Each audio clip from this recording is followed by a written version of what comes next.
យើងគ្រប់គ្រងនឹងនៅជាមួយកងកម្លាំងជួរមុខរបស់យើងទាំងអស់គ្នា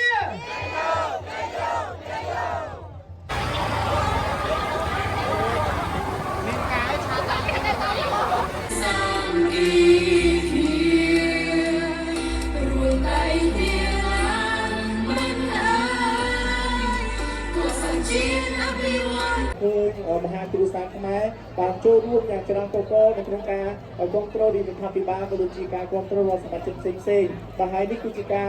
បង្ហាញអំពីកម្លាំងសាស្ត្រសុំជំរុញជាតិសុំសម្លេងខ្លាំងៗមួយមែនទេ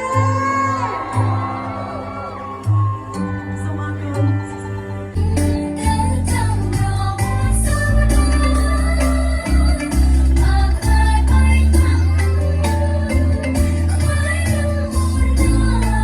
ចាប់ពីថ្ងៃទី28មកបានបង្ហាញនៅស្មារតីជាតិយុទ្ធស្មារតីស្នេហាជាតិពិតប្រាកដហើយបងប្អូនប្រជាពលរដ្ឋខ្មែរនៅក្នុងថ្ងៃនេះគ្រាន់តែជាចំណែកមួយតែប៉ុណ្ណោះបើទោះបីជាបងប្អូនទាំងអស់គ្នាឃើញតាមរយៈការផ្សព្វផ្សាយ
គឺជាការបង្ហាញឲ្យឃើញអំពីសាមគ្គីភាពជាធ្លុងមួយរបស់កម្ពុជាកាលពីតូចយើងតែងតែនិយាយថាយើងស្រឡាញ់ជាតិស្នេហាជាតិហើយយើងបានបណ្ដុះនៅមនសិការព្រឹត្តិការណ៍ដ៏ពិសេសមួយដែលមិនធ្លាប់កើតមានហើយសូមឲ្យព្រឹត្តិការណ៍នេះក្លាយទៅជាការចងចាំនៅក្នុងបេះដូងកូនខ្មែរគ្រប់រូបមោទនភាពជាតិខ្មែរជ័យយោជ័យយោជ័យយោក្នុងការដណ្ដើមឯករាជ្យជាតិពេញលេញជូនប្រជាជាតិកម្ពុជាកាលពីថ្ងៃទី9ខែវិច្ឆិកាឆ្នាំ1953ក្រោយពីការទាមទារឯករាជ្យបានដោយជោគជ័យការខកខានការរស់ជាតិដើម្បីគុំទាមលុបដល់ប្រទេសប្រជុំដល់ប្រជាពលរដ្ឋខ្មែរគ្រប់ជាតិតាមរយៈដំណើរការបណ្ដឹង